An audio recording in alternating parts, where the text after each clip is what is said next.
Hello, everyone. If you like what I'm doing here, please consider subscribing, liking, and commenting.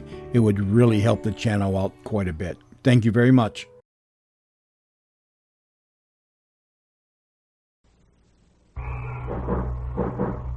Here it comes. It's here right now. It's new Rinso. It's amazing, and here's why. New Rinso contains Solium. Solium. Solium, the marvelous sunlight ingredient. New Rinso with Solium was developed in the world-famous laboratories of Lever Brothers Company.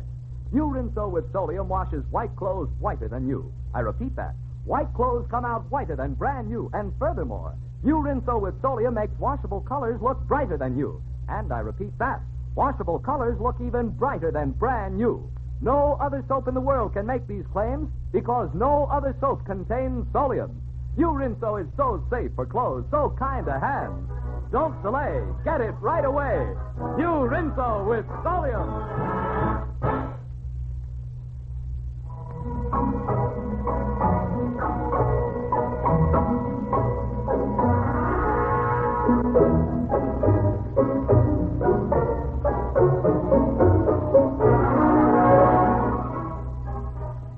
Hello, this is Alan Prescott. What are you doing tonight? Well, you could spend your time thinking about going on a diet. As long as you only think about it, it's all right. Don't do what I did. I went on a diet on Monday, and here it is Wednesday, and I've lost every close friend I ever had and very little poundage. My life is surrounded with grapefruit and black coffee. Well, anyway, before we get into our records and transcribed commercials, leave me toss a few happier suggestions your way. In the music department, we have Hilda Summers, a pianist who's ready and willing to run up and down her scales at 8:30 at Carnegie Hall tonight if you want to go. If you'd rather go to the movies, Green Dolphin Street with Lana Turner and Van Heflin open today at the Criterion Theater. I'll tell you more about that tomorrow. If you'll admit to being over 29 and a half, and I bet you will, there's an item that'll bring tears to your eyes. Rudolph Valentino is back on the screen. Valentino's picture, The Son of the Sheik, is playing at the Old Knickerbocker Music Hall on 2nd Avenue at 54th Street. They tell me that they've put a special musical soundtrack with it, and you can supply your own flapper or finale hopper sounds because that's what you were the first time you saw it.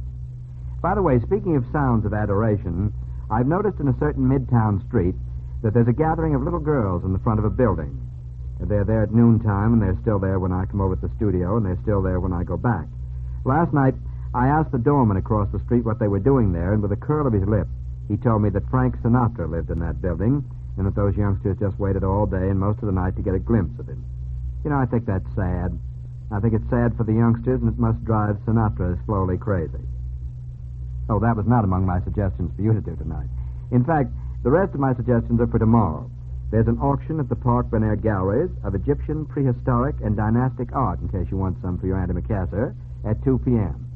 And at 1 o'clock, you girls can run over to the Plaza Terrace room and pay for lunch and look at a lot of new hats. Boo. Right now, however, here's a suggestion for the moment.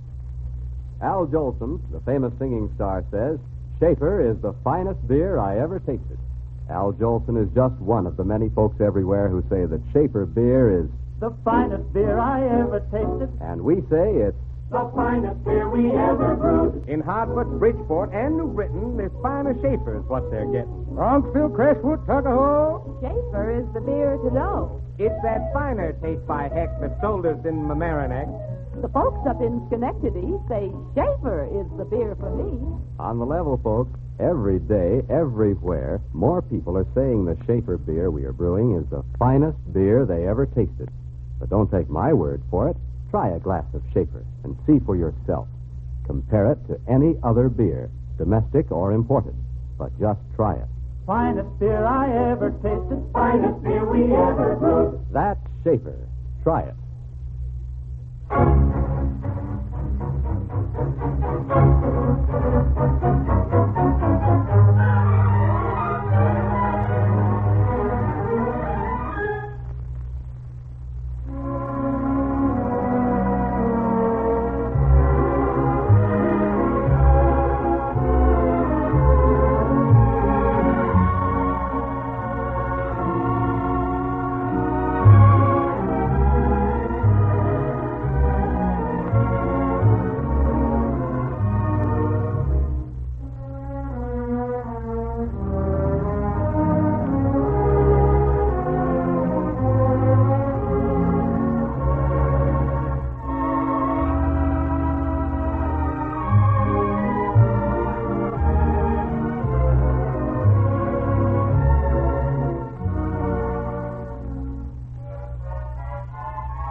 If you enjoyed that, it was sweethearts.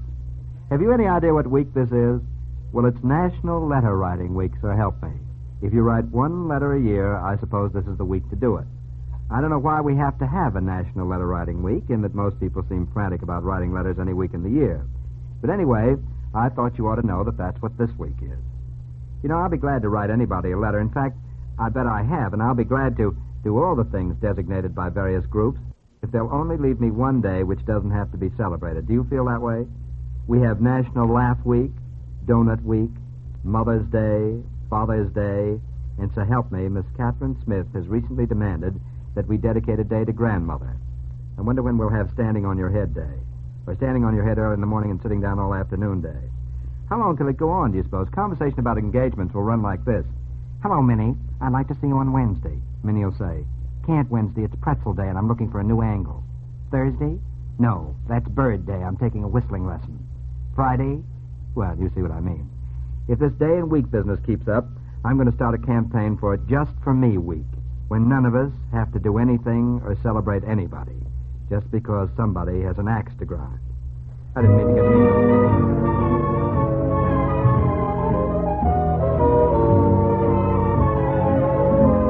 Wish I were back again with all those sweet and simple folks I'd call my kin.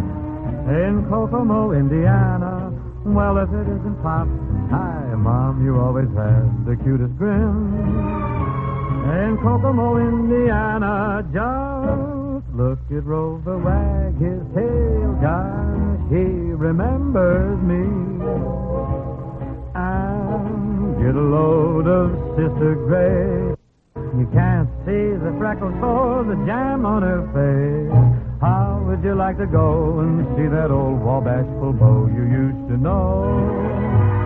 In Kokomo, Indiana, wouldn't you just as soon go out and spoon beneath the Hoosier moon? Oh, what a moon! For all of the many reasons that I've mentioned heretofore, my heart will always be in Kokomo. And of course, you know, the town of Kokomo will always be definitely in Indiana. Wish I were back again with all the sweet and simple folks I call my kin. In Kokomo, Indiana, well, if it isn't Pop, Hiya, Mom. you always had the cutest grin. In Kokomo, Indiana, just look at Rover wag his tail. Gosh, he remembers me. And look, get a load of Sister Grace. You can't see the freckles or the jam on her face. How would you like to go and see that old Wabashful beau you used to know? In Kokomo, Indiana, wouldn't you just as soon go out and spoon beneath the Hoosier moon? My, what a moon. For all of the many reasons mentioned heretofore, my heart will always be in Kokomo. And of course, you know, the town of Kokomo will always be indefinitely in Indiana.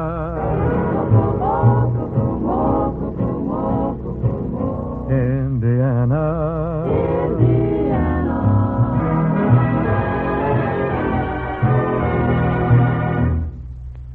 It seems a little silly to tell you that was that boy who sings so well. You know, Mr. Crosby. He's going to be on the air tonight at 10 o'clock, so I kind of sneaked that one in so that you'd be reminded. 10 o'clock, and he has a favorite girl of mine on the air with him tonight, too, Donna Shore. Mr. Crosby at 10 p.m. Not to switch too fast, but are you colorblind? I know it's none of my business, but in the Navy they told me that I was red and green blind. Of course, I knew that was silly because they tested you with a Japanese color chart, and I'm sure that my red and green blindness was just another plot on the part of the Japanese. Anyway, the reason I mention this at the moment is that I've been reading a book by Louis Cheskin, Cheskin, and it's called Colors, What They Can Do For You. Do you know what colors can do for you? Well, they affect your appetite, your disposition, and even whom you marry, well, one way or the other. In fact, there's a definite established fact that black horses have been found to be affected by heat more than horses of any other color. The white horse suffers from heat least of all. You see, black absorbs heat and white reflects it. Color preference tests have demonstrated that reds, violets, blues are liked much better than oranges, yellows, and greens. Among men, blue is the first choice. That was a surprise to me, and the girls' favorite color is red. I thought it was the other way around, didn't you?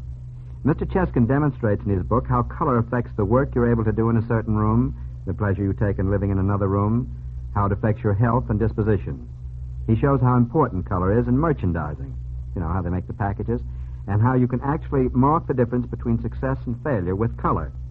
I should think housewives and businessmen would be tremendously interested in this book. Of course, I was interested particularly and found out that it's already changed my life.